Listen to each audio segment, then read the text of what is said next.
L'amour de Dieu, je me demande ce que ça pourrait me faire. Contre la culpabilisation et la honte. Prenez-le jusqu'à ce que tous les symptômes aient disparu. Si vous faites une rechute, rechargez et prenez-en plus. Rechargement gratuit et illimité. Wow! Docteur Jésus, alléluia. Oh! Oh! Toute une bouteille d'humilité.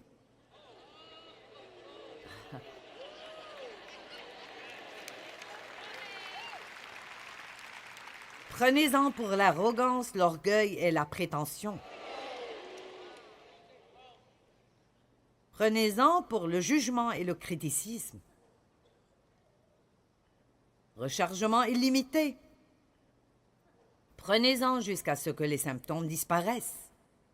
J'ai eu besoin d'une bouteille fraîche de cela récemment.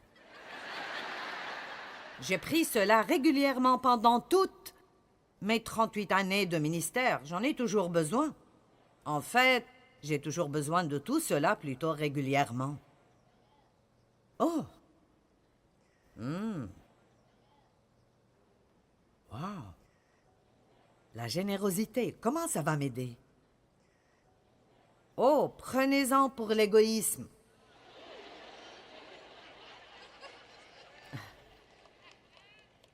Wow! Prenez-en jusqu'à ce que les symptômes disparaissent. Vous savez quoi? J'étais si égoïste et égocentrique, et j'étais né de nouveau, baptisé par le Saint-Esprit et dans le ministère, et j'étais si égoïste et égocentrique. Et j'étais si malheureuse, et je ne savais pas pourquoi. Je pensais que c'était la faute de Dave. Je pensais que si mon ministère grandissait, j'aurais été heureuse. Et si mon dos ne me faisait pas mal, j'aurais été contente. Je pensais que si j'avais plus d'argent, j'aurais été contente. Si mes enfants agissaient mieux, j'aurais été heureuse. Allez! Et dans l'un de mes grands moments de prière, j'ai dit à Dieu, « Je ne sais pas ce qui ne va pas en moi, Seigneur. Je vais à l'église chaque semaine. Je suis à l'accueil.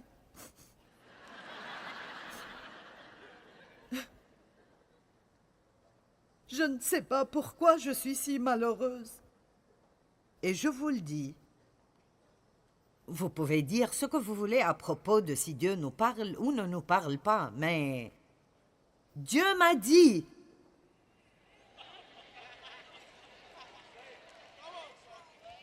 tu es malheureuse parce que tu es égoïste.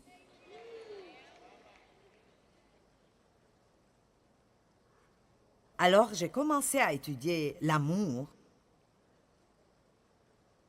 et à étudier, et à étudier, et à étudier, et à étudier, et je l'étudie toujours. Apprenez à être des personnes généreuses. Ne faites pas le moins que vous puissiez faire. Faites le plus que vous pouvez faire, et faites-le exprès. Je vais fermer l'armoire pour 1 minute. Hébreux 4. Vous me suivez toujours? Est-ce que ça va au-delà de vos cerveaux pour arriver à votre esprit? Car la parole de Dieu est vivante et efficace. Vivante et pleine de puissance. Il n'y a qu'une seule chose qui sort la mort dans nous, et c'est la vie. Elle est active, opérante, revigorante et effective, plus tranchante que toute épée à double tranchant, et pénétrant jusqu'à la division de l'âme et de l'esprit, des jointures et de la moelle, des parties les plus profondes de notre nature. Elle expose, trie, analyse et juge les dispositions et les pensées du cœur. Laissez-moi vous demander, parfois quand vous allumez la télé, et je vous prêche tôt le matin, est-ce que vous ressentez que l'on opère sur vous? Vous traversez une sorte d'opération de l'âme? C'est ce que la parole fait en moi. Elle ne me fait pas toujours me sentir tellement bien. Laissez-moi vous dire, quand j'ai commencé à vraiment étudier la parole, c'était affreux, parce que tout ce que je lisais, j'en avais besoin. J'avais un problème avec la parole entière. Après chaque sermon que j'écoutais, je me sentais condamnée. Je ne connaissais pas la différence entre la conviction et la condamnation. Alors si j'écoutais un message à propos de « tu parles trop », et puis je faisais un plan charnel, c'est décidé. Demain, je ne dirai pas un mot.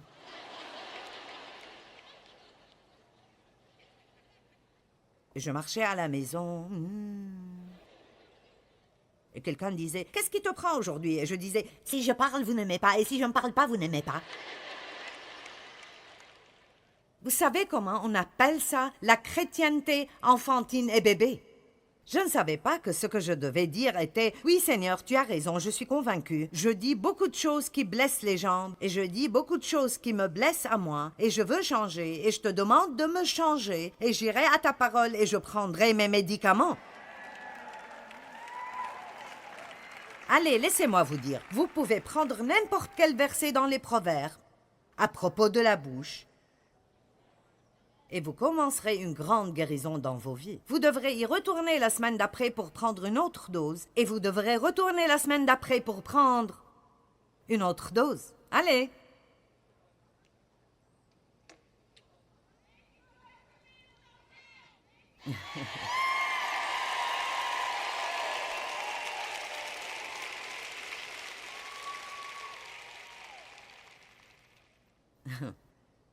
Vous savez ce que j'ai fait?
Aujourd'hui, entre les sessions, je suis allée manger, mais après, je me suis arrêtée à un magasin et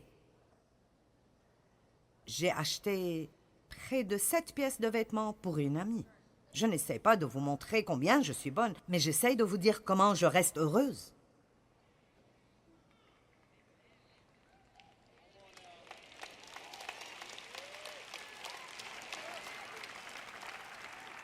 T'es-tu acheté quelque chose? Oui, je me suis acheté 2 ou 3 choses. Mais je vous dis la vérité.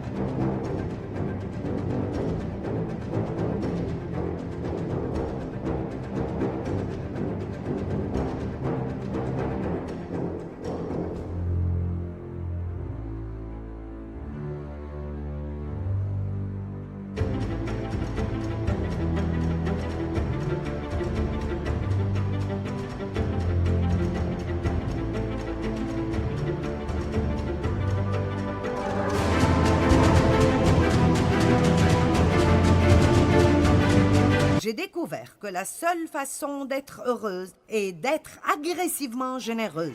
Et je n'attends pas que l'envie me vienne, je n'attends pas de vouloir l'être, je le fais exprès chaque jour, parce que j'ai perdu assez d'années de ma vie à être triste et énervée, et maintenant je veux être heureuse. Alors chaque jour, je me réveille et je prends une grande cuillerée de générosité.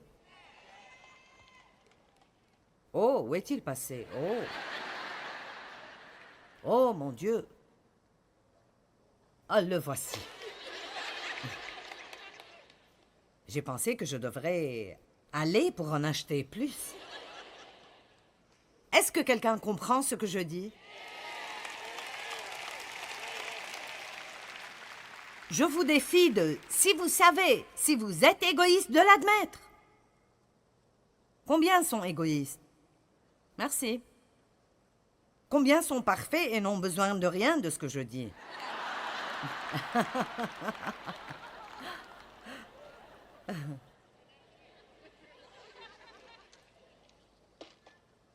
Waouh! L'énergie du Saint-Esprit.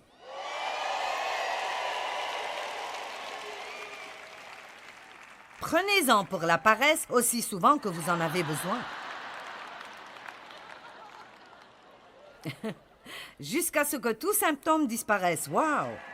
Rechargement illimité, Docteur Jésus. Waouh! Oh oh! La sagesse. Prenez-en pour la stupidité aussi souvent qu'il le faut.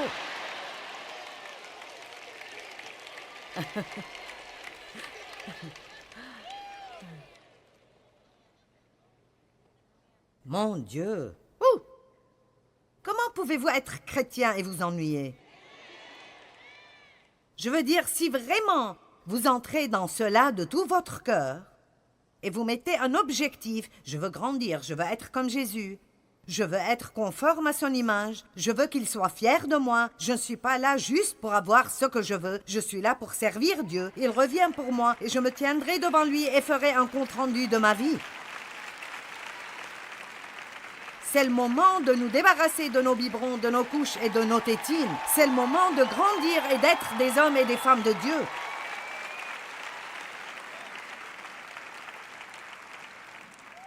Au moins, si vous ne voulez pas prendre vos médicaments et voulez rester malade exprès, admettez-le et dites « J'ai tellement de problèmes parce que je ne veux juste pas changer. »